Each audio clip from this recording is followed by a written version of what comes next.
today, and today's video is on privilege.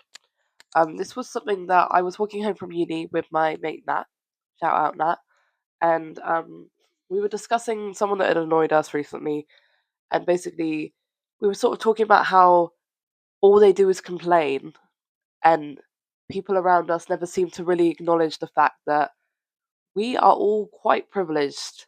We are all quite privileged people, not everyone, obviously. But yeah, I've moved to Bristol recently, as I've said, and being in such a liberal and amazingly woke city has made me painfully aware of the lack of self awareness that we actually have as a generation. Um, Quite frankly, a privilege for your biggest concern in life to be what top you're wearing on a night out and whether you look mask enough, or I don't know, the fact that I don't know which gay rights rally to attend this week. Like it's stuff like that which is crazy to me. Um, that's our biggest concerns in life. That's the stuff that is getting us down or making us feel overwhelmed. When really, like we should be starting to realize that we are all quite privileged if we're in the situation to be at university. Even like higher education is something that um, only a minority of the world has access to. And I think it's time for us all to start talking about the fact that, we live in a world that, yes, there's a lot of injustice going on in the world. I 100% agree with that.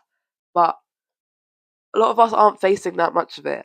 And even though it can be tough, we all have our own issues. It's really important to acknowledge the stuff in our lives that we take for granted. So I first want to talk about private education. So I was lucky enough to experience private school for 2 years in sixth form. I got in on scholarship, and I came from one of the biggest state schools in my area. I was the only one from my school to go to this sixth form because I didn't really tell anyone about my application. I just sort of left my school because I hated it, and managed to get this amazing offer to go to private school. However, my old school was very, very heavily divided in class. It was in a sort of interesting part of my city. The area I'm from is arguably very much middle class, upper middle class, full of very sort of nuclear family dynamics, whereas the other end of the school is more towards council estates and a lot of people that don't come from such a privileged background.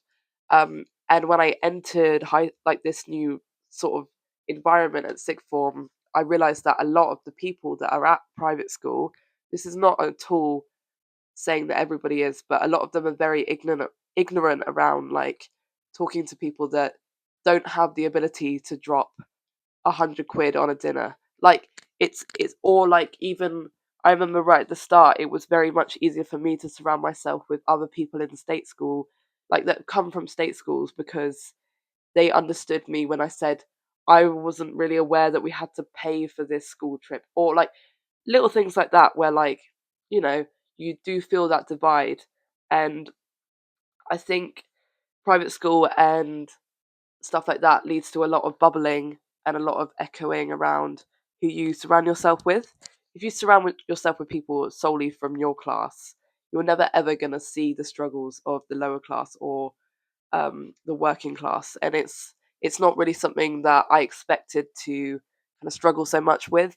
I never felt like I was I don't know, particularly I don't know, underprivileged, because I am very aware of the fact that I'm from a very good background. But even then, I did see the differences between me and people who are arguably outstandingly rich. And a lot of people really do hate to talk about their privilege, especially when this is one of my biggest irks, when they hide behind the aesthetic of poverty. This is something I've seen a lot in Norwich, where I'm from. Um, I know a lot of people who are from my area who like to dress up in all sorts of baggy clothes. They don't wash. They hang out with a mixture of people and they hide behind the guise of like looking sort of poor, which sounds crazy to talk about, but it's very much an epidemic around people that I know. And I think a lot of people feel ashamed of the privileges that they have. This whole topic for me kind of really came up. I was rewatching 10 Things I Hate About You, and this teacher here says this line: I know how difficult it must be for you to overcome all those years of upper middle class suburban oppression.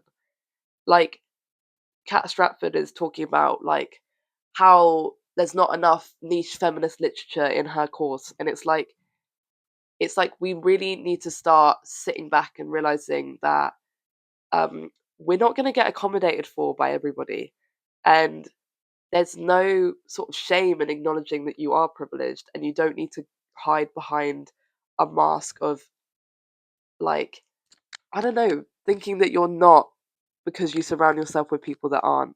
It's not cool and it's not aesthetic, and there is no glamorization in toning your life down because you feel like you don't deserve your privilege or you feel ashamed by it, because it's something that you should be grateful for and it's something that you should use in your favor and not be disguising that by pretending to look homeless. Like, it's so weird when I see people doing this.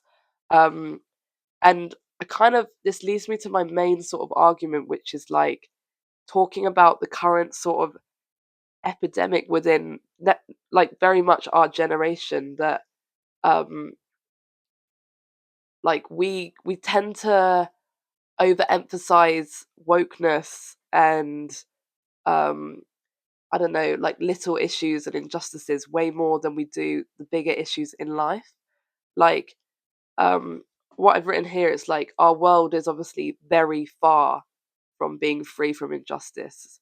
Um, and obviously the inability to see that is a big fatal flaw yet, however, being woke but just refusing to acknowledge issues that don't personally affect you is arguably just as bad.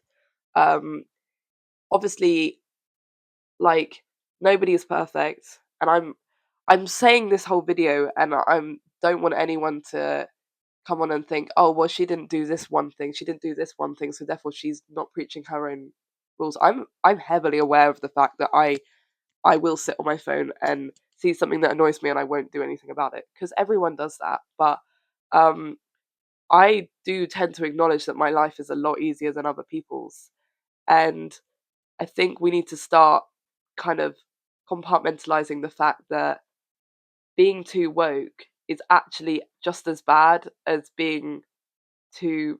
It's like you don't want to be too much of anything. You don't want to be too right wing or too left wing, or you don't want to be too woke or too unwoke. Like, there's a perfect balance that people need to start to seek and start to use that as a place to acknowledge the fact that I don't have the right to talk about a lot of issues and I wouldn't ever dare to. Um, and therefore, I'm acknowledging the fact that I'm privileged enough to not struggle with a lot of things, e.g., like, I would never ever talk about my, like, try and talk about a personal experience with racism because I don't have one. And I wouldn't ever try and shout someone else down for doing that. And I don't like the current epidemic of people being like creating this narrative where if you don't talk about something perfectly or you don't explain yourself fully, you are therefore cancelled or you aren't being kind to a community, because that's not the case. Like, or if you don't speak up about something um, that fully doesn't affect you, but you do feel angry about it, then that's also not cool. Like, I don't know, I feel like I can't do a lot about a lot of global issues, but at the same time, I don't stay back from them. I just help in my own way with any way I see fit. Um, Obviously, like, this comes with a lot of heat saying something like "don't be too woke," because I am very much a lefty. Like, I'm a big liberal person, but I'm a literal mentally ill girl on antidepressants, all sorts of that. I'm in a lesbian relationship. I'm in Bristol. Um, I'm a liberal. Like, I'm painfully aware of the fact that our current society is not accommodating of minorities. However, there is a huge difference between being realistic about this and being purely idealistic, because there is never going to be a society in which the whole world likes you for who you are. Um, and that is something that I see a lot in discourse online. It's like, we really need to make sure that every place is a safe space for everybody. It's like, yes, obviously we want safe spaces available, but that's never going to be the case.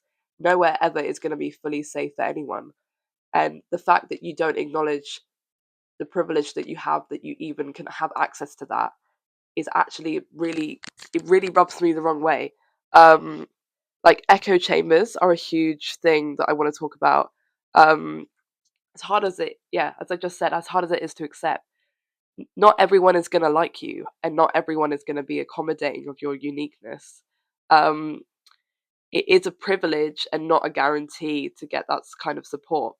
Um, Especially coming to cities like Bristol that have that reputation for being woke and sort of overly liberal.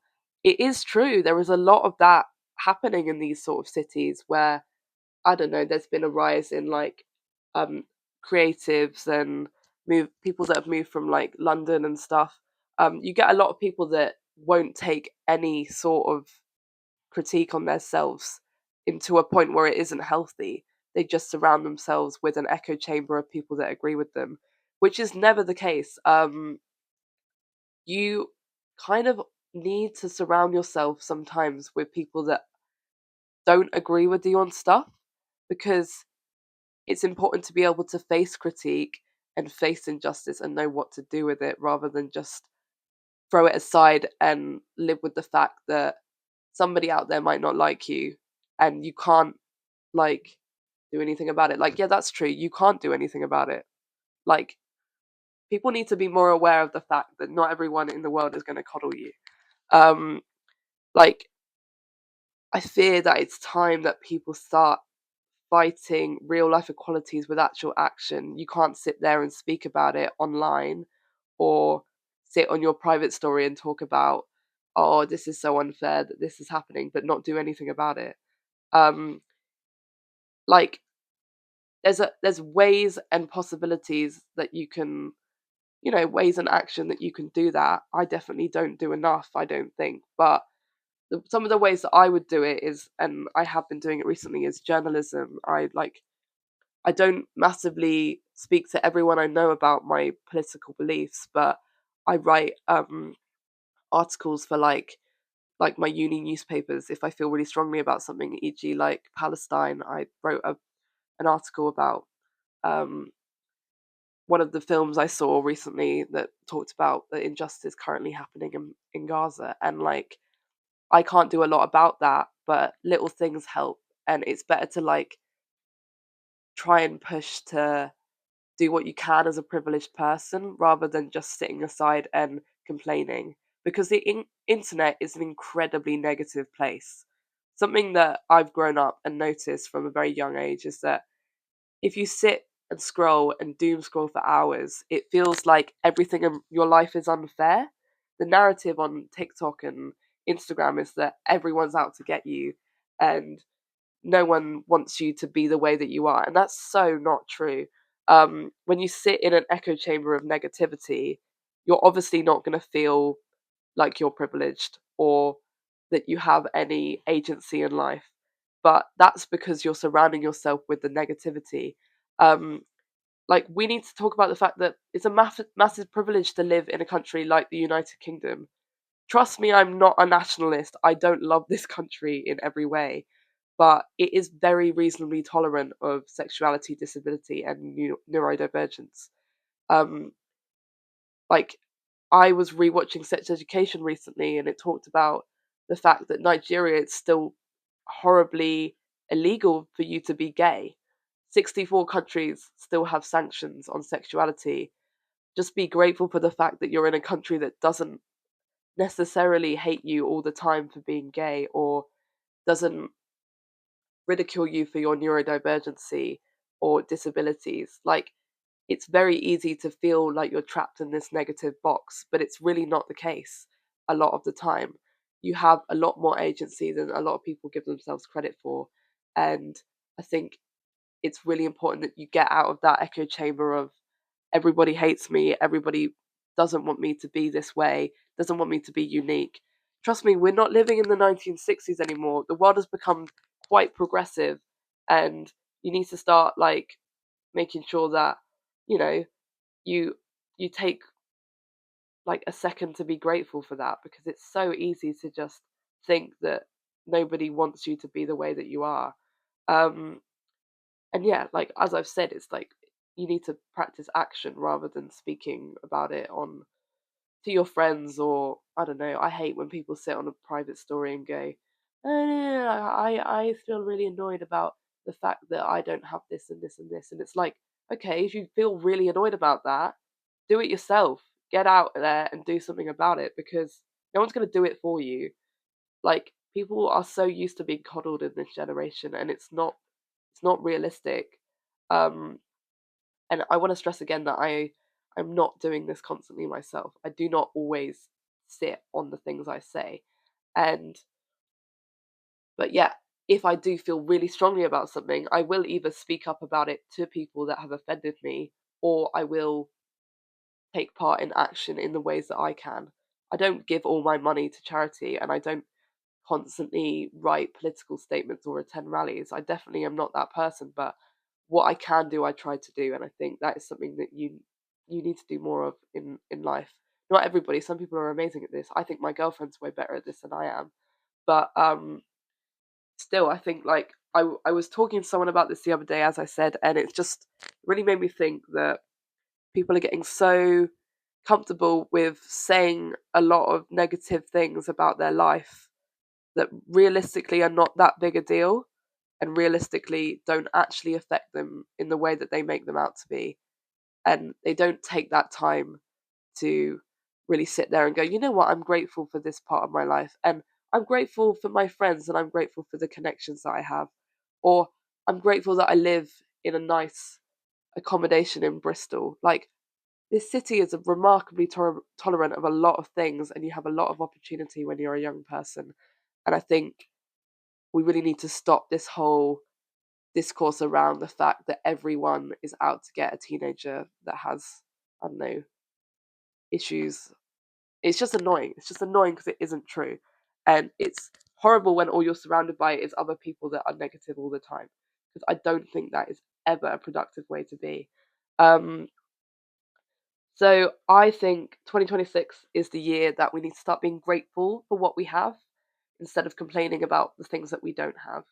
Um, so yeah, let's take time to acknowledge our privileges, um, and take part in action if we feel there is injustice. Um, create action, not apathy. I always think that. And there is nothing wrong with acknowledging the fact that you might be more privileged than someone on an issue. And people respond well to humility, and people will take take your word and run with it if you want someone to seek the justice they deserve, then you say that to them and you help them. You don't just sit back and go, "Oh, I don't know, can't be asked." That's not the way it should be. And I think, like, yeah, it's very easy, as I said, to complain about every single thing in your life. Yeah, um, not acknowledge that other people have it harder than you, and other people have it like a lot of people in the world have it a lot worse than me. A lot of people, I would say, so many people have it a lot worse than me. And that's not something I'm telling anyone that's watching this to sit there and feel bad about, because that's not productive at all. But I think it's better that we start to, as I said, acknowledge the fact that we've all got privilege. And instead of sitting there and thinking, oh, I went to private school, I'm a bad person, it's not true. You went to private school, you learned really well, you got a good education, or I don't know, you're at university, you're in higher education. Let's acknowledge these privileges and let's do something with them. Like, instead of just sitting there and complaining about the things that you want to do, actually do the action you say you're going to do. And I think that's a really good goal that I have for myself this year, as well as I want to give to other people. I want people to start preaching on what they say. practicing what they preach. Actually, that's what I mean. Um, but yeah, I got really angry after this conversation I had with Nat, because I realized some of the people that I surround myself with definitely don't take the time to appreciate what they've got, and instead make their lives seem a lot harder than they really are, because they feel bad about what they already have. So yeah, that's kind of what I'm trying to preach, is that you don't need to hide behind this idea that you have this issue, so therefore you can't be told off, or you can't be held accountable for the stuff you don't do. That's not realistic. And in life, we are all gonna face times where we don't do what we need to do, and we need to be told. We need to be told that, you know what, you can't sit here and say I'm so poor and you're not poor, or you haven't faced an injustice. And people, yeah, they need to take the time to acknowledge what they do have. Anyway, I'm hella waffling now, but please drop your thoughts down below. Um, this is kind of a political discussion, I guess, as a video essay, and obviously, if you think I've missed something else, like something out, or I'm just an annoying white girl who's preaching a load of stuff that she doesn't get to talk about, then do tell me that, because I'm very willing to discuss, and I'm not afraid of negativity towards me. So yeah. Anyway, I hope people enjoyed, and I will do my next video. I think I'm going to talk about something different. So yeah. Anyway, lots of love.